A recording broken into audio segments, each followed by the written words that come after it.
இயேசு. அப்புறம் போகிறவர் போல காணப்பட்டாலும் இயேசு உன் மீது நோக்கமாயுள்ளார். உன் நினைவெல்லாம் அவர் அறிவார். உன் மீது நோக்கமாயுள்ளார். உன் நினைவெல்லாம் அவர் அறிவார். காக்கின்றவர், உருவாக்கின்றவர், தோளின் மேல் சுமக்கின்றவர்.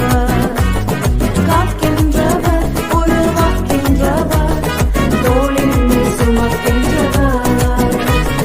தோளின் மேல் சுமக்கின்றவர். அப்புறம் போகிறவர் போல காணப்பட்டாலும் இயேசு. அப்புறம் போகிறவர் போல காணப்பட்டாலும் இயேசு.